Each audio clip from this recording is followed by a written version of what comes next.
Summer holidays வந்தாச்சு, நம்ம GT ஹாலிடேஸும் வந்தாச்சு. GT holidays, south India's number 1 travel brand. அமானுஷ்ய மர்ம கதைகளின் சூப்பர் ஸ்டார் இந்திரா சௌந்தரராஜன் போகர் சித்தரை பின்னணியாக வைத்து அவர் எழுதிய super duper hit novel Iraiyuthirkaadu இப்போது ஆடியோ ஃபார்மேட்டில் உங்கள் விகடன் பிளேயில். இப்போவே விகடன் ஆப்பை டவுன்லோட் செய்யுங்கள். பிளே ஐகானை கிளிக் பண்ணி இறையுதிர்காடு கேளுங்க. பாஜகவோட கூட்டணி மட்டும்தான், கூட்டணி ஆட்சிலாம் கிடையாதுன்னு எடப்பாடி பழனிசாமி தெளிவா சொல்லிட்டாரு. திருநெல்வேலி பாஜக என்ன சொல்றாங்கன்னா, நாங்களும் அதை தான் சொல்றோம், அதிமுகவோட கூட்டணி மட்டும்தான், ஆட்சியே எங்களோட ஆட்சி தான் இருக்க போகுது அப்படிங்கிறாங்க. அப்ப முதல்வர் யாரு, மோடியா? நயினார் நாகேந்திரன் தான் வருங்கால முதல்வர் அப்படின்னு சொல்லி திருநெல்வேலியில எல்லாம் போஸ்டர் ஒட்டிட்டு இருக்காங்க. ஆஹா, அன்பிற்குரிய மாமா. இது அண்ணனுக்கு தெரியுமான்னு தெரியல, இல்லன்னா மாமாவுக்கு ஒரு வாழ்த்து சொல்லி இருப்பாரு சீமான் அண்ணன். இதுல என்னன்னா, அவங்க போஸ்டர் ஒட்டி விட்டு போயிட்டாங்க. அது ஒரு மாதிரி புகைச்சலாகி சென்னை வரை அந்த புகை அடிக்க ஆரம்பிச்சிருக்கு. சென்னையிலயும் ஒட்டிருக்காங்க போஸ்டர். இருந்தாலும் இந்த அளவுக்கு கூவி யாரும் ஒட்டல. அதான் பதவியேத்து ஒரு வாரம் கூட ஆகல இன்னும். ஆமா, நாளைக்கு வந்தாதான் ஒரு வாரமே ஆகுது, அதுக்குள்ள முதல்வர் ஆயிட்டாரு அண்ணன் அப்படின்னு சில பேர் பெருமையா பேசிக்கிட்டு இருக்காங்க. ஆனா என்னன்னா, இதுக்கு நயினார் நாகேந்திரன் என்ன சொல்றாரு அப்படின்னா, இந்த கூட்டணிக்குள்ள குழப்பத்தை ஏற்படுத்தாதீங்க, தேவையில்லாத விரிசலை ஏற்படுத்தணும்னு நினைக்காதீங்க, அதெல்லாம் நடக்காது. எதா இருந்தாலும் மேல இருக்கிற அமித்ஷா பாத்துக்குவாரு, இங்க இருக்கிற எடப்பாடி, 2 பேரும் பேசி முடிவு பண்ணிக்குவாங்களே தவிர இதுல நான் சொல்றதுக்கு எதுவுமே இல்ல அப்படின்னு சொல்லிட்டு அவர் நைஸா எஸ்கேப் ஆயிட்டாரு. இதுக்கு முன்னாடி தலைவரா இருந்த அண்ணாமலை மாதிரி என்னுடைய கருத்துக்களை பொதுவெளியில பேச மாட்டேன், எதா இருந்தாலும் கட்சி தலைமை முடிவெடுக்கட்டும் அப்படின்னு சொல்லிட்டு போயிருக்காரு. டெல்லியில இருந்து எழுதி புறால கட்டி அனுப்பிச்சு விடுவாங்க, அதை இங்க பார்த்து பேசுவேங்கிற மாதிரிதான் சாஃப்டா தான் டீல் பண்றாரு இப்போ வரையும். ஆனா எதிர்கட்சிகள் பிரச்சனை பண்ணாலும் உங்க கட்சிக்காரங்க தானே போஸ்ட் ஓட்டுனது, சொல்லி தானே ஒட்ட சொன்னது. எல்லாம் அண்ணனோட பிளான் தாங்கிற மாதிரி அது ஒட்டிட்டு போயிட்டாங்க. இப்ப தம்பிதுரை என்ன சொல்லிட்டாரு, இன்னைக்கு காலையில கூட்டணி ஆட்சிங்கிறது வாய்ப்பே கிடையாது அப்படின்னு சொல்லியிருக்காரு தமிழ்நாட்டுல. ஆமா, தமிழ்நாட்டுல இது வரைக்கும் வரலாற்றுல எந்த அரசாங்கமும் எந்த கட்சியும் கூட்டணி ஆட்சி வச்சதே கிடையாது. கூட்டணியாக தேர்தலை சந்திப்பாங்க, ஆட்சியில இடம் கொடுக்க மாட்டாங்க. அந்த அடிப்படையில நாங்களும் ஆட்சியில இடம் கொடுக்க மாட்டோம் அப்படின்னு சொல்லி பேசிருக்காங்க. ஏன்னா முதல்ல ஆட்சியை பிடிக்கணும்ல. ஆமா, அதனாலதான் இதெல்லாம் பேசுறாங்க. எது வேணா பேசுவோம். ஆனா அவங்க நம்பிக்கையோட இருக்காங்க, என்டிஏ கூட்டணி வெல்லும் அப்படிங்கறதுல. இதுல இன்னும் சொல்ல போனா, ஒரு பெரும்பான்மை கிடைக்காத போதே திமுக ஆட்சியில அமைச்சரவையில எல்லாம் பங்கே கொடுக்கல கலைஞர் இந்த டைம்ல. சோ அதெல்லாம் நடக்காதுங்கிற மாதிரி தம்பிதுரை சொல்றாரு. இன்னொரு பக்கம் ஜி.கே. வாசன், இந்த கூட்டணியோட முக்கியமான தலைவர், தமிழ்நாட்டோட முகம், அவர் தான் இந்த கூட்டணிக்கு சொல்றேன். அவர் 4 போஸ்ட் பார்த்தேன். ஆமா, அந்த 4 போஸ்டர் நானும் வர வழியில பார்த்தேன். அவர் என்ன சொல்றாரு அப்படின்னா, இது வெற்றி கூட்டணி, இது அது தெரிஞ்சதுனால சில பேர் இந்த மாதிரி கிளப்பி விட்டு ஏதாவது விரிசல் ஏற்படுத்த முடியுமான்னு பாக்குறாங்க அப்படின்னு சொல்லிட்டு ஜி.கே. வாசன் சொன்ன உடனே இது பாஜக தலைமைக்கு தெரிய வந்திருக்கு. ஏன்னா இதுக்கு முன்னாடி நிறைய பேர் பேசிட்டு இருந்தாங்க, எடப்பாடி பேசினார், நயினார் பேசினாரு, தெரியல. ஜி.கே. வாசன் பேசணும்னா தேசிய செய்தியா மாறணும்னா பாஜக தலைமை டெல்லியில இருந்தே ஒரு விளக்கம் கொடுத்திருக்காங்க. ஆமா, கூட்டணியில எந்த விதமான விரிசலும் கிடையாது, நாங்க சொல்ற சில வார்த்தைகளை தவறா புரிஞ்சுக்கிறாங்க. ஆனா ஆக்சுவலி யாரும் தவறா புரிஞ்சுக்கலாம், அவருடைய மொழிபெயர்ப்பாளர் தான் தவறா மொழிபெயர்த்து சொல்லிட்டு இருக்காருன்னு நினைக்கிறேன். இல்ல, அவரு எனக்கு தெரிஞ்சு அவர் சொல்லியிருப்பாரு. ஏன்னா என்டிஏ ஆட்சி அமையும்னு தமிழ்ல எல்லாம் ட்வீட் எல்லாம் போட்டிருந்தாரு. அமித்ஷா ஏதோ சொல்லியிருக்க மாதிரிதான் இருக்கு. இப்ப எடப்பாடி வேற மாதிரி சொல்றாரு. கடைசியில தேர்தல் அப்பதான் நமக்கு தெரியும் என்னென்ன பேச போறாங்கன்னு. இதுக்கிடையில புதிய தமிழகம் கட்சியோட தலைவர் கிருஷ்ணசாமி, அவர் ஒரு அதிர்வலை ஏற்படுத்தணும்ல, அவர் யாருக்கோட கூட்டணி போறாருன்னு தமிழ்நாட்டை எதிர்பார்த்துட்டு இருக்காங்க. அவர் என்ன சொல்றாரு அப்படின்னா, கூட்டணி ஆட்சியில பங்கு அப்படின்னு சொன்ன விஜயோட கருத்தை நான் வரவேற்கிறேன். அதே நேரத்துல எங்களை இப்ப கூட்டணிக்கு எல்லாம் கூப்பிட்டாங்கன்னா நாங்க ஆட்சியில பங்கு கொடுக்காம நாங்க எதுக்கு போய் இன்னொரு ஆளா முதல்வர் ஆக்கணும், கூப்பிடாம போயிட போறாங்க, அதான் முன்னாடியே சொல்லிட்டு இருக்காரு அவரு. இது தெரியாம அவர் சொல்லிட்டு இருக்காரு. ஆனா அவர் யாரையோ நாங்க ஏன் முதல்வராக்க வேலை செய்யணும், என்னையே முதல்வராக்குங்கிற மாதிரி கேக்குறாருன்னு நினைக்கிறேன். நீங்க ஒரு ஆளு யாரையும் முதல்வராக்க மாட்டீங்க, ஆனா உங்க ஒரு ஆளு எல்லாரும் சேர்ந்து முதல்வராக்கணும், நல்ல ஒரு அரசியல் கொள்கை.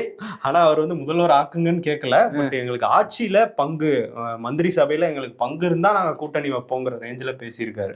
ஓகே, முதலமைச்சர் ஸ்டாலின் பல்கலைக்கழகங்களுடைய துணைவேந்தர்கள், பதிவாளர்களை அழைச்சு ஒரு கூட்டம் போட்டு பேசியிருக்காரு. ஆர்.என். ரவி தான் ரொம்ப ஃபீல் பண்ணிருப்பாரு. ஏன்னா அவரே எனக்கு எந்த வேலையும் இல்லைன்னாரு, இந்த ஒரு வேலையை பார்த்துட்டு இருப்பாரு. ஆமா, இப்ப அதுவும் மிஸ் ஆகுதே. உச்சநீதிமன்றம் உங்களுக்கு அதுக்கு அதிகாரம் கிடையாது, அந்த மசோதாக்கு நாங்க ஒப்புதல் தரோம்னு சொல்லி அவங்களே நிறைவேற்றுறதுனால இப்போ துணைவேந்தர்கள் நியமிக்கிற அதிகாரம் முதல்வர் கையில கிடைச்சிருச்சு. சரி, அது கிடைச்ச கையோட ஒரு கூட்டத்தை போட்டுருவோம் சொல்லி முதலமைச்சர் இந்த கூட்டத்தை ஏற்பாடு பண்ண மாதிரி தெரியுது. சோ அதுல என்ன பேசியிருக்காருன்னா, தமிழ்நாடு உயர்கல்வியில இன்னும் பெரிய உயரத்துக்கு கொண்டு போகணும், பாடத்திட்டங்கள்ல பிற்போக்கு கருத்துக்களை வந்து நீங்க வந்து நுழைக்க அனுமதிக்க கூடாது, அது மாணவர்களை பாதிப்பு ஏற்படுத்தும். இந்த ஜெய் ஸ்ரீராம்னா கோஷம் போடுவாங்க, அவங்க எல்லாம் வந்து சேர்க்காதீங்க அப்படிங்கிறத இன்டைரக்டா சொல்லியிருக்காரு. ஆளுநரையே சொல்லியிருக்காருன்னு நினைக்கிறேன். அவர் தான் போய் கல்லூரியில வந்து கோஷம் போட்டுக்கிட்டு இருந்தாரு. ஆமா, இன்னொரு விஷயம், உயர்கல்வியை உலகத்தரத்துக்கு கொண்டு போகணும் அப்படின்னு சொல்லியிருக்காரு. இந்த ஐடியா அவருக்கு முன்னாடியே வந்துதான் பொன்முடியை மாத்திட்டாருன்னு நினைக்கிறேன் அந்த துறையில. நல்ல வேளை மாத்திட்டாரு. ஆமா. இன்னொரு பக்கம் என்னன்னா, அதுலயே வந்து சொல்லியிருக்காரு, பகுத்தறிவுக்கு ஒவ்வாத கருத்துக்கள் எல்லாம் இனிமே வந்து மாணவர்களை திணிக்காம சமூக நீதி சமத்துவத்தை மாணவர்களுக்கு புகுத்துங்க அப்படின்னு சொல்லிட்டு முதலமைச்சர் மு க ஸ்டாலின் அவங்களுக்கு சொல்லியிருக்காரு. ஆமா, அதே மாதிரி தமிழிசை சவுந்தரராஜன் அதுக்குதான் வந்து ஒரு விமர்சனம் பண்ணியிருக்காங்க. பல்கலைக்கழகங்களை வந்து அறிவுசார் ஒரு கலைக்கூடமாக நீங்க உருவாக்கணும், அந்த இடத்துல இன்டெலெக்சுவல் ப்ராப்பர்ட்டிஸ்க்காக மட்டும் தான் நீங்க ஒர்க் பண்ணணுமே தவிர அந்த இடத்துல வந்து அறிவாலயங்களாக மாத்தாதீங்க அப்படின்னு சொல்லியிருக்காங்க. அறிவுக்கான ஆலயம் அவங்க பேர் வச்சிருக்காங்கிறதுக்காக இவங்க வேற மாதிரி சொல்றாங்க. கமலாலயங்களும் ஆக்கியிருந்தா அவங்க விரும்பி இருப்பாங்களோ என்னவோ தெரியல. இருக்கும். சரி, இன்னொரு பக்கம் வந்து பிரதமருக்கு ஒரு கடிதத்தை எழுதி விட்டுருக்காரு முதல்வர். என்ன அப்படின்னா, அந்த ஹஜ் பயணம் ஆண்டுதோறும் வந்து இங்க இந்தியால இருந்து ஆயிரக்கணக்கான இஸ்லாமியர்கள் வந்து அங்க போவாங்க புனித யாத்திரைக்கு. இதுல மாநில ஹஜ் குழுக்களுக்கு ஒரு 1,22,000 இடங்கள், அவ்வளவு பேர் போலாங்கிற அளவுக்கு இடங்கள் ஒதுக்கப்பட்டிருந்தது இங்க இருந்து சவுதி அரேபியா போறதுக்கு. அதே மாதிரி தனியார் நிறுவனங்கள் மூலமா, தனியார் இந்த சுற்றுலா நிறுவனங்கள் மூலமா ஒரு 52,000 பேர் போகலாம் அப்படின்னு இருந்தது. இப்ப சவுதி அரேபியா என்ன பண்ணிட்டாங்கன்னா, இந்த தனியார் நிறுவனங்கள் மூலம் வர இந்த 52,000 இடங்களை கட் பண்ணிட்டாங்க. ஸோ இதுக்கு நிறைய பேர் முன்கூட்டியே பணம்லாம் கட்டியிருந்தாங்க, அவங்க போக முடியாத ஒரு சூழலும் இருக்கு. இதை வந்து நீங்க உடனடியாக தலையிடணும் அப்படின்னு சொல்லி பிரதமருக்கு ஒரு கடிதம் எழுதியிருக்காரு. அவர் நன்றி கடிதம் எதுவும் எழுதியிருப்பாரு சவுதிக்கு. எழுதாம இருந்தா சரி. ஆமா. இன்னொரு பக்கம் எடப்பாடி பழனிசாமி புனித வெள்ளி தினத்தை வந்து விடுமுறையா அறிவிச்சிருக்காங்க. அன்னைக்கு டாஸ்மாக் கடைகளை மூடணும் அப்படின்னு சொல்லி கிறிஸ்தவர்கள்லாம் வலியுறுத்தியிருக்காங்க. அதன் அடிப்படையில நீங்க டாஸ்மாகை மூடணும்னு அரசுக்கு ஒரு வலியுறுத்தலை கொடுத்திருக்காரு எடப்பாடி பழனிசாமி. இதெல்லாம் முதல்வரா இருந்தப்போ பண்ணாரான்னு தெரியல, இப்ப சிறுபான்மையினால பாஜகவோட கூட்டணி வச்சதுக்கு எப்படிலாம் அறிக்கை கொடுக்க வேண்டியதா இருக்கு பாருங்க. ஆமா, அப்படிதான் பண்ணியிருக்காரு. நாங்குநேரியை சேர்ந்த மாணவர் சின்னதுரை, அவர் வீட்டுல நடந்த அந்த தாக்குதல் சாதி ரீதியான அந்த கொடுமை அப்படிங்கிறத நம்ம மறந்திருக்க முடியாது. அவர் வந்து மீண்டும் ஒரு முறை தாக்கப்பட்டிருக்காரு. ஆனா இதுக்கு காரணம் வந்து போலீஸ் சொல்றது என்னன்னா, ஒரு சமூக ஊடக செயலி மூலமா யாரோ வந்து அவருக்கு பத்திரிகை கொடுக்கணும், அது மூலமா ஏற்பட்ட ஒரு நட்பின் அடிப்படையில பத்திரிகை கொடுக்கணும் வாங்கன்னு சொன்னதாகவும், அங்க போன இடத்துல ஒரு 4-5 பேர் கொண்ட கும்பல் அவரை தாக்கிட்டு அவர்கிட்ட பணம் இல்லாதனால செல்போனையும் மோதிரத்தையும் பறிச்சுட்டு போயிட்டதாகவும் முதற்கட்ட தகவல் வந்து நமக்கு சொல்றாங்க. இது என்ன விதமான தாக்குதல், இதுல வந்து சாதி ரீதியான ஏதாவது விஷயம் இருக்கா இல்ல வேற எதுவும் இருக்காங்கிறது போலீஸ் விசாரணையில தான் தெரிய வரும். நியாயமா விசாரிச்சு இதுல வந்து உண்மைகளை வெளிக்கொண்டு வரணும் போலீஸ். ஏன்னா சமீப காலமா நம்ம பார்த்துட்டு இருக்கிற இந்த மாதிரியான வழக்குகள்லாம் சாதிய ஆங்கிள் வந்துச்சுன்னா உடனே அது திசை திருப்புற மாதிரி வேற ஒரு அறிக்கையை காவல்துறை கொடுத்துட்டே இருக்காங்க. இந்த விவகாரத்துல அப்படி எதுவும் பண்றாங்களா அப்படிங்கிற சந்தேகமும் சமூக ஊடகங்கள்ல எழுப்பப்பட்டுக்கிட்டு இருக்கு. இன்னொரு பக்கம் 2 நாட்களுக்கு முன்னாடி பார்த்தோம், திருநெல்வேலியில ஒரு பள்ளியில பென்சில் பிரச்சனையில ஒரு 8ஆம் வகுப்பு மாணவர்கள் இடையில மோதல் ஏற்பட்டதாகவும், அதுல ஒரு பையன் வந்து இன்னொரு பையனை அறிவாளால வெட்டி போலீஸ்ல போய் சரண்டர் ஆனதாகவும் வந்து நம்ம செய்திகளை பார்த்தோம். தொடர்ந்து நெல்லை மாவட்டம், தென் மாவட்டங்கள்ல இந்த சாதிய ரீதியிலான தாக்குதல் பள்ளிகள்ல அதிகமாக இருக்கு அப்படிங்கிற செய்தி வந்துட்டு இருக்கு. இதுக்கு போலீஸ் என்ன சொல்றாங்கன்னா, இனிமேல் நாங்க ஸ்ட்ரிக்டா நடவடிக்கை எடுக்க போறோம்ன்றாங்க. என்ன நடவடிக்கைன்னா, மாணவர்களுடைய பேகை நாங்க இனிமேல் செக் பண்ண போறோம், ஆயுதங்கள் எதுவும் எடுத்துட்டு வராங்களா அப்படிங்கிறது. போலீஸுக்கு எவ்வளவு வேலை இருக்கு, ஒவ்வொரு ஸ்கூல் வாசல்லையும் நின்று செக் பண்ண முடியுமா? அரசாங்கம் வந்து என்ன பண்ணணும், ஃபண்டமெண்டலா என்ன பிரச்சனை அப்படிங்கறத பார்த்து அதை சரி பண்றதுக்கான ஏற்பாடை பண்ணணும். அதை விட்டுட்டு லட்சம் மாணவர்கள் இருப்பாங்க, எல்லாருடைய பைகளையும் செக் பண்ண முடியுமா? அந்த இதுல வந்து அரசாங்கம் கான்சென்ட்ரேட் பண்ண மாட்டாங்கன்றதுதான் எல்லாரும் வைக்கிற குற்றச்சாட்டு. கண்டிப்பா. ஏன்னா இப்ப உயர்கல்வி துறையை பத்தி முதல்வர் பேசும்போது பகுத்தறிவுக்கு ஒவ்வாத விஷயங்கள், சமூக நீதி பேசணும்லாம் சொல்லியிருக்காரு. முதல்ல பள்ளி கல்வியிலே வந்து அது இல்ல இருந்துட்டு இருக்கு. சோ இதுதான் வந்து திராவிட அரசா அப்படிங்கிற மாதிரியான விமர்சனங்கள்லாம் வச்சுக்கிட்டு இருக்காங்க. இன்னொரு பக்கம் நீதிபதி சந்துரு அவர்கள் பள்ளிகள்ல இந்த சாதிய பிரச்சனைகள்லாம் இருக்கக்கூடாதுன்னா என்ன மாதிரியான வழிமுறைகளை பின்பற்றணும்னு ஒரு பெரிய அறிக்கையை ஒண்ணு கொடுத்தாரு. அது இன்னும் முதலமைச்சர் வாங்கி வச்சு அதை அப்படியே கிடப்புல போட்டு வச்சிருக்காரு. அது ஏன் வெளியிடல அப்படிங்கிற காரணத்தையும் அவங்க சொல்லல.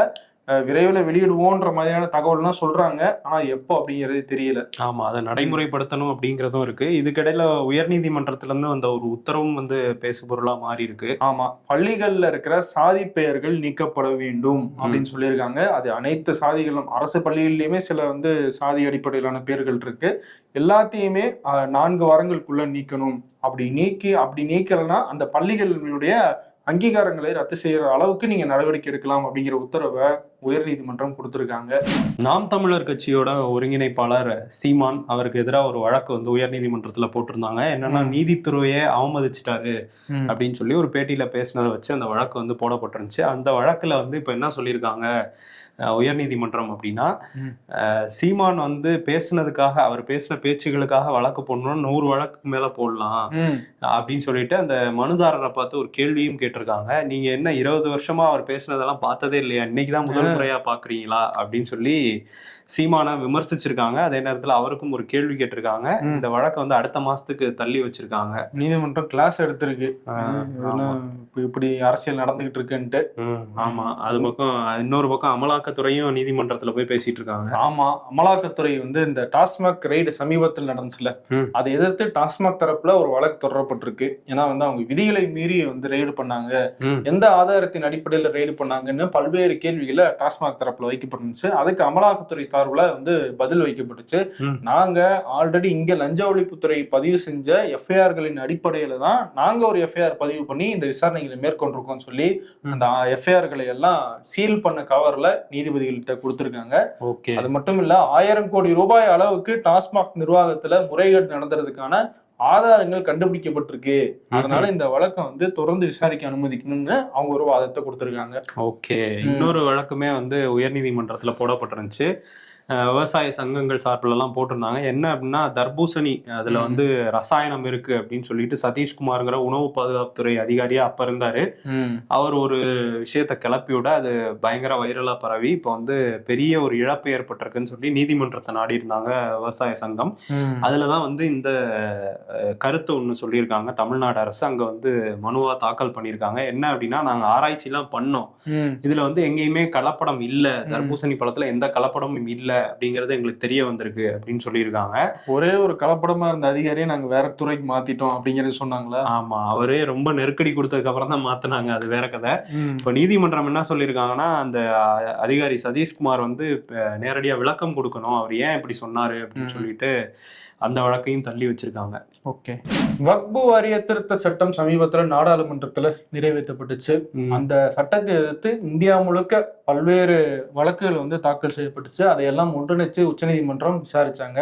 அந்த விசாரணைகள்ல ஒரு இடைக்கால உத்தரவு பிறப்பிச்சிருக்காங்க நீதிமன்றம். அது மட்டும் இல்ல, சில கேள்விகளையும் கேட்டிருக்காங்க. ஆமா, என்ன கேட்டிருக்காங்க அப்படின்னா, இந்த இந்து அமைப்புகள்ல எல்லாம் வந்து அப்ப இஸ்லாமியர்களை உறுப்பினர்களா நியமிக்கலாமா அப்படிங்கிற கேள்வியை கேட்டிருக்காங்க. ஏன்னா இவங்க கொண்டு வந்திருக்க சட்டத்துல அந்த வக்பு போர்டுல 2 உறுப்பினர்கள் இஸ்லாமியர்கள் அல்லாதவர்களா இருக்கலாம் அப்படின்லாம் கொண்டு வந்திருந்தாங்க சட்டம்.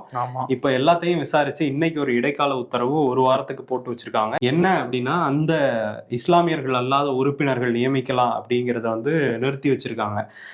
எந்த புதிய நியமனமும் இந்த சட்டத்தின்படி நடக்கக்கூடாது அப்படின்னு சொல்லியிருக்காங்க. அதே மாதிரி வக்பு சொத்தா ஒரு விஷயத்தை அங்கீகரிக்கிறதோ இல்ல அந்த அங்கீகாரத்தை ரத்து பண்றதும் இந்த இடைக்கால தடைக்குள்ள வரும் அப்படின்னு சொல்லியிருக்காங்க. ஆமா, ஏன்னா இந்த வக்புவை யூசர் அப்படிங்கிற ஒரு விஷயத்தை வந்து அதை நீக்கினாங்க அந்த சட்ட திருத்தத்துல இருந்து.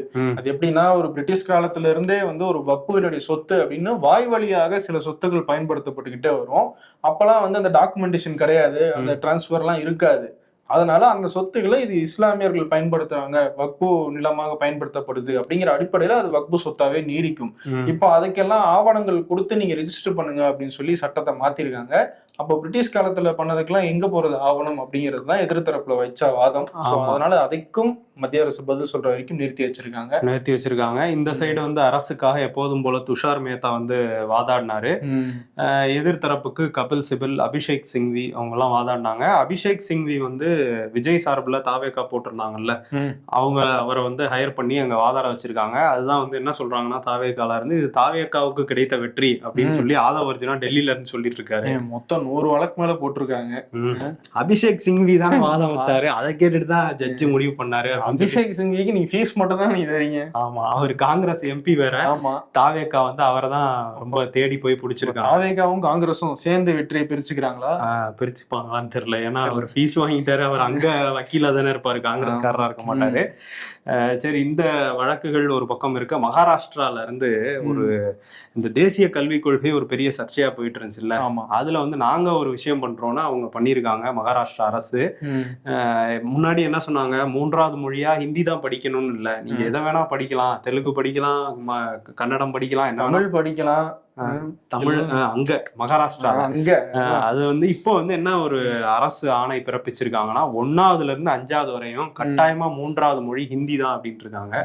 ஸோ ஹிந்தி படிச்சே ஆகணுங்கிற ஒரு நிலைமையை கொண்டு வந்து விட்டுட்டு இப்போ இப்படிதான் 2 வாரத்துக்கு முன்னாடி மராத்தி தான் எல்லாம் அப்படின்னு சொல்லி தேவேந்திர பட்னாவிஸ் பேசிட்டு இருந்தாரு. ஆமா, அப்படி கம்பு சுத்தினாரு, இப்ப இப்படி சுத்திக்கிட்டு இருக்காரு. ஏதாவது பார்டர் தாண்டா கெட்ட வார்த்தையில திட்டினா கூட தெரியாதுன்னு எல்முருகன் சொன்னார்ல. ஆமா, அதை அவங்க புரிஞ்சுக்கிறாங்க. அதனாலதான் இந்த ஹிந்தி கத்துக்கலாம், நம்ம கெட்ட வார்த்தை தெரியும் அப்படின்றதுக்காக. இதுக்கெல்லாமா ஹிந்தி கத்துக்குவாங்க. சரி, இன்னொரு பக்கம் இந்த நேஷனல் ஹெரால்டு அந்த கேஸ் அது பெருசாகிட்டே போகுது. ரொம்ப நார்த் இந்தியாலாம் அதோட தாக்கம் வந்து பெருசாவே இருக்கு. ஏன்னா காங்கிரஸ் வந்து ஒரு பெரிய போராட்டத்தை நேற்று நடத்தி முடிச்சிருந்தாங்க. இங்க தமிழ்நாடு காங்கிரஸும் அமலாக்கத்துறை அலுவலகம் பக்கத்துல போராட்டம்லாம் நடத்தியிருந்தாங்க. ஆமா, இது ஒரு பொய் வழக்கு. இது எதுக்காக போட்டிருக்காங்கன்னா, காங்கிரஸ் வந்து மீண்டு வருது, அவங்க வந்து ஆட்சிக்கே வரக்கூடிய நிலைமைக்கு நாங்க வந்துட்டோம் அப்படிங்கிறது தெரிஞ்சதுக்கு அப்புறம் தான் இந்த வழக்கெல்லாம் பெருசாக்குறாங்க அப்படின்னு சொல்றாங்க.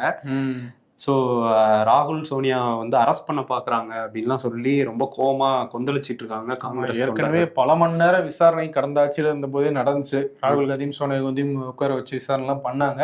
அதன் தொடர்ச்சியாக அமலாக்கத்துறை அதை தீவிரப்படுத்தியிருக்காங்க. ஆமா, இதுக்கடையில மாப்பிள்ளைய வேற விசாரிச்சுக்கிட்டு இருக்காங்க. ராபர்ட் வதேரா வேற திரும்பியும் 5 மணி நேரம் அமலாக்கத்துறை விசாரிச்சிருக்காங்க. ஒட்டுமொத்தமா ராகுல் காந்தி, சோனியா காந்தி, காந்தி குடும்பமே வந்து அமலாக்கத்துறையுடைய விசாரணை வளையத்துக்குள்ள வந்திருக்கு. யூபியில இல்லாத வினோதங்கள்லாம் எப்பவுமே நடக்கும். ரொம்ப மோசமான விஷயங்கள் எல்லாமும் நடக்கும். நம்ம அதுவும் யூபியில உள்ள அரசு மருத்துவமனைகள்ல உச்சகட்ட கொடூரங்கள்லாம் நடந்திருக்கு. இப்ப அங்க ஜலான் மாவட்டத்துல உள்ள ஒரு மருத்துவமனைக்கு ஒரு சிறுவன் வந்து 5-6 வயசு தான் இருக்கும். அந்த குழந்தைய கூப்பிட்டு வந்திருக்காங்க. கோல்டுன்னு சொல்லியிருக்காங்க, சளி பிடிச்சிருக்கு, ஏதாவது ட்ரீட்மெண்ட் பண்ணுங்கன்னு. அந்த மருத்துவர், அங்க உள்ள மருத்துவர் சுரேஷ் சந்திரா என்ன பண்ணியிருக்காரு அப்படின்னா, அது வீடியோவா இப்ப வெளியானதுனால நமக்கு வெளியே தெரிய வந்திருக்கு.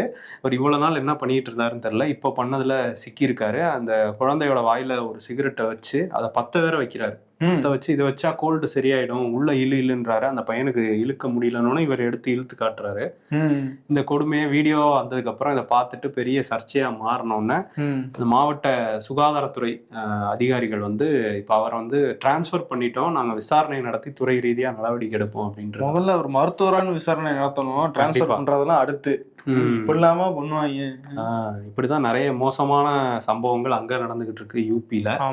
அதே மாதிரி இன்னொரு மோசமான சம்பவம் மேற்கு வங்கத்துல நம்ம சொல்லியிருந்தோம். அந்த முர்ஷிதாபாத்ல வக்பு சட்டத்துக்கு எதிரான போராட்டத்துல அது பெரிய வன்முறையா மாறிச்சு.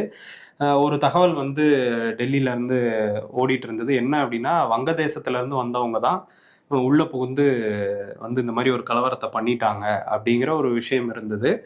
இதை மானிட்டர் பண்ண தவறிட்டாங்கன்னு பாஜக வந்து அங்க எடுத்து பிரச்சாரம் பண்ணிட்டு இருந்தாங்க. திரிணாமுல் காங்கிரஸ் வந்து அரசு வந்து தவறிடுச்சு அப்படின்னு சொல்லிட்டு இப்ப மம்தா என்ன சொல்றாங்க அப்படின்னா, பார்டர் செக்யூரிட்டி ஃபோர்ஸுங்கிறது மத்திய பாதுகாப்புத்துறை அமைச்சகத்துக்கு கீழே இருக்கு, மத்திய அரசு தான் கோட்டை விட்டுருக்காங்க, அப்படி வந்திருக்காங்க அப்படின்னா. இன்னொன்னு அவங்க தெரிஞ்சே கூட விட்டுருக்கலாம், இங்க தேர்தல் வருது அப்படிங்கிறதுனால என் அரசுக்கு ஒரு கெட்ட பேரை ஏற்படுத்தி அவங்க ஆட்சிக்கு வரணும்னு நினைக்கிறாங்க, அதனால கூட பண்ணியிருப்பாங்கன்னு சொல்றாங்க. ஆமா, குற்றச்சாட்டை பாஜக மேல போடுறாங்க மம்தா பானர்ஜி. இன்னொரு பக்கம் தெலங்கானாவில காஞ்சா கச்சி போலி அப்படிங்கிற ஒரு பெரிய காட்டு பகுதி இருக்கு, 400 ஏக்கர். 400 ஏக்கர்ல ஒரு பெரிய அளவு கட்டடம் கட்டி ஒரு தனியார் நிறுவனத்துக்கு கொடுக்கறதுக்காக அந்த மாநில அரசாங்கம் ஒரு முயற்சியை பண்ணிருக்காங்க. கிட்டத்தட்ட 100 ஏக்கருக்கான மரங்களை வெட்டிட்டாங்க. இப்போ அது வந்து உச்சநீதிமன்றம் வரைக்கும் அந்த வழக்கு போய் உச்சநீதிமன்றம் கடுமையாக சொல்லி உடனடியாக அடுத்ததாக 1 மரம் கூட அந்த இடத்துல வந்து நீங்க வெட்டக்கூடாது அப்படின்னு ஒரு உத்தரவு போட்டிருக்காங்க. மீறினா அந்த வேலையை செய்யற அதிகாரிகளை சிறைப்படுத்துவோம் அப்படிங்கிற ஒரு எச்சரிக்கையும் உச்சநீதிமன்றம் கொடுத்திருக்காங்க. இவ்வளவு பெரிய காட்டை அழிச்சு ஒரு கட்டடம் கட்டணும்னா அப்ப தெலுங்கானா காங்கிரஸ் அவர் ரேவந்த் ரெட்டி எதை மனசுல வச்சு இதை பண்ணாருன்னு தெரியல. ஆமா, இன்னொரு பக்கம் கர்நாடகா காங்கிரஸுக்கும் ஒரு பிரச்சனை வந்திருக்கு. அங்க உள்ள அரசுக்கும் அந்த இஸ்லாமியர்களுக்கு கான்ட்ராக்ட் பப்ளிக் கான்ட்ராக்ட்ஸ்ல 4% இடஒதுக்கீடுன்னு சொல்லியிருந்தாங்க. ஆமா, அத வந்து ஆளுநர் வந்து மசோதாவை குடியரசுத் தலைவருக்கு அனுப்பிட்டாரு. எப்பயுமே இந்த மாதிரி மசோதாக்கள் ஆளுநர்களுக்கு வந்துச்சுன்னா அவங்க வாங்கி வச்சுட்டு அமைதியா இருப்பாங்க. பல மாசம் கழிச்சு ஏதாவது வழக்கு ஏதாவது தாக்கல் பண்ணோம்னா அந்த நேரத்துல திருப்பி அனுப்புவாங்க. இப்ப சமீபத்துல தானே நம்ம கவர்னர் RN ரவி வழக்கு வந்துச்சு. அதனால நீங்க திருப்பி அனுப்புற மசோதாவை அந்த சட்டமன்றம் திரும்பி நிறைவேற்றி அனுப்புறாங்கன்னா நீங்க ஒப்புதல் கொடுத்துதான் ஆகணும்ன்றத ஸ்ட்ரிக்டா சொல்லிட்டாங்க உச்சநீதிமன்றம். அதனால இவர் ஒசார் என்ன பண்ணிட்டாரு, முதல் முறை அனுப்பும் போதே அதை குடியரசுத் தலைவருக்கு ஃபார்வர்ட் பண்ணிட்டாரு. ஆமா, ஏன்னா வந்து மத அடிப்படையில ஏதோ இடஒதுக்கீடுங்கிறது இந்தியால இல்ல அப்படி ஒரு விஷயம் அப்படின்னு சொல்லி அனுப்பிச்சு வச்சிருக்காரு.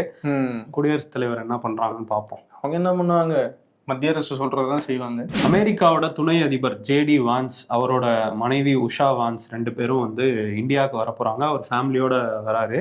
ஓகே. இந்த ட்ரிப்ல அடுத்த வாரம் வராங்க. ஏப்ரல் 21ஆம் தேதி பிரதமர் மோடியை சந்திப்பார் அப்படின்னு சொல்றாங்க. ஓகே. ஜேடி வான்ஸ் வந்து கொஞ்சம் கோபக்காரர்னு வந்து நம்ம பார்த்திருக்கோம். ஆமா, உக்ரைன் அதிபர்லாம் கொஞ்சம் பொசுக்குன்னு பேசிவிட்டாப்ல, கூப்பிட்டு வச்சு இது பண்ணி விட்டு அனுப்பிச்சாங்க. அவருடைய வருகை அப்படிங்கிறது கொஞ்சம் எதிர்பார்ப்போட பார்க்கப்படுது. என்னதான் இருந்தாலும் ஒரு அதிபரோட நண்பர் அப்படிங்கறதுனால மோடி கிட்ட எல்லாம் அப்படி நடந்துக்க முடியாது. ஓகே, நண்பரின் நண்பர் எனக்கும் நண்பர் அப்படின்னு போறாரா என்னன்னு பார்ப்போம். ஆமா, இன்னொரு பக்கம் பகைவர் அப்படின்னு சொல்லிட்டு சீனாவும் இவங்களும் அடிச்சுட்டு இருக்காங்க அமெரிக்கா. ஆமா, சீனா மேல நாங்க 245% வரி விதிப்பு செய்ய போறோம் அப்படின்னு சொல்லி டொனால்ட் ட்ரம்ப் அரசாங்கம் சொல்லியிருக்காங்க. சைனா கிட்ட கேட்டா எங்களுக்கு எல்லாம் எவ்வளவுன்னு தெரியலங்க, அவர் எவ்வளவு வேணா போட்டு போறாரு, எவ்வளவு டேட்டான்றது நீங்க அவங்க கிட்டே கேட்டுக்கங்க அப்படின்னு சொல்லி அவங்க அந்த மாதிரி டீல் பண்றாங்க. ஏன்னா இது வரி விதிப்புங்கிறது 1000 2000 மாதிரி வாரம் ஏத்திட்டு இருக்காங்க. ஆமா, அதனால சைனாவும் வந்து நிறைய முக்கியமான பொருட்களுடைய ஏற்றுமதியை நிறுத்தி வச்சிருக்காங்க அமெரிக்காவுக்கு அனுப்புறது. ஓகே, அதெல்லாம் வந்து அமெரிக்காவில் இருக்கிற நிறுவனங்களுக்கு ரொம்ப தேவையானது. உதாரணத்துக்கு சில கனிம வளங்கள் 6 கனிம வளங்களை வந்து நிறுத்தி வச்சிருக்காங்க. அது இருந்தாதான் செமிகண்டக்டர் சிப்ஸ் எல்லாம் வந்து ரெடி பண்ண முடியும். அதெல்லாம் நிறுத்தி வச்சிட்டோம் அப்படின்னா அங்க இருக்கிற தொழில்நுட்ப நிறுவனங்கள் பாதிக்கப்படும். மேக்னெட்ஸ் எல்லாம் வந்து சைனால இருந்தா அமெரிக்காவுக்கு போயிட்டு இருக்கு. அதெல்லாம் இல்லைன்னா கார் நிறுவனங்கள், மோட்டார் நிறுவனங்கள்லாம் வந்து இயங்குறது கஷ்டமாயிரும். ஸோ இந்த மாதிரி சிக்கல்லாம் போய்கிட்டே இருக்கு. இதுக்கு ட்ரம்ப் என்ன சமாளிக்க போறாருன்னு தெரியல. அந்த நிறுவனங்கள் இப்ப கேள்வி கேட்க போறாங்க ட்ரம்ப் கிட்ட. 345 அப்படின்ற ஒரு அவ்வளவுதான்.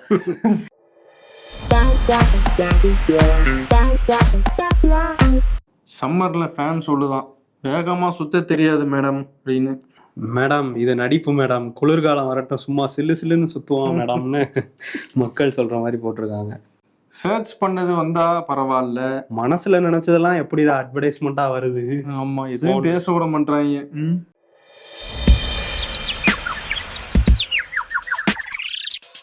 மைனார் நாகேந்திரனை முதலமைச்சர் ஆக்குவதே லட்சியம், தமிழரவி மணியன். அண்ணாச்சி ஜாக்கிரதை அப்படின்னு போட்டிருக்காங்க பக்கத்துல ரஜினியை போட்டு. இதோ வந்துட்டேன். விருது யாருக்கு கொடுக்கலாம்? பதவிக்கு வந்து 1 வாரம் ஆயிடுச்சு, விருது வாங்காம இருந்தா நல்லா இருக்காது இல்ல? 1 வாரத்திலே விருதா? சரி, 1 வாரத்திலே முதல்வர் ஆளலாம் போஸ்ட் விட்டுறாங்க. முதல்வர் ரேஞ்சுக்கு போயிட்டாரு, விருது கொடுக்கலாம் நல்லா இருக்காது. சரி, என்னதான் அவரு வந்து எனக்கும் இதுக்கு சம்பந்தம் இல்லைங்கிற மாதிரிதான் ஒரு இதுல இருக்கிறாரு. அது யாரோ ஒட்டிட்டாங்க அப்படிங்கிற மாதிரி இருந்தா கூட அவர் கூவியிருக்காருல ஒருத்தர். ஆமா, என்னவா கூவுறையா, அமெரிக்க ஜனாதிபதி முருகேசன் அப்படிங்கிற மாதிரி. ஆமா, அமெரிக்க ஜனாதிபதி முருகேசன் அப்படிங்கிறதே விருதா நயினார் நாகேந்திரனுக்கு கொடுத்துட்டு நம்ம கிளம்பிடுவோம். நன்றி. சம்மர் ஹாலிடேஸ் வந்தாச்சு, நம்ம ஜிடி ஹாலிடேஸும் வந்தாச்சு. GT holidays, south India's #1 travel brand. அமானுஷ்ய மர்ம கதைகளின் சூப்பர் ஸ்டார் இந்திரா சௌந்தரராஜன் போகர் சித்தரை பின்னணியாக வைத்து அவர் எழுதிய super duper hit novel Iraiyuthirkaadu இப்போது ஆடியோ ஃபார்மேட்டில் உங்கள் விகடன் பிளேயில். இப்போவே விகடன் ஆப்பை டவுன்லோட் செய்யுங்கள். பிளே ஐகானை கிளிக் பண்ணி இறையுதிர்காடு கேளுங்க.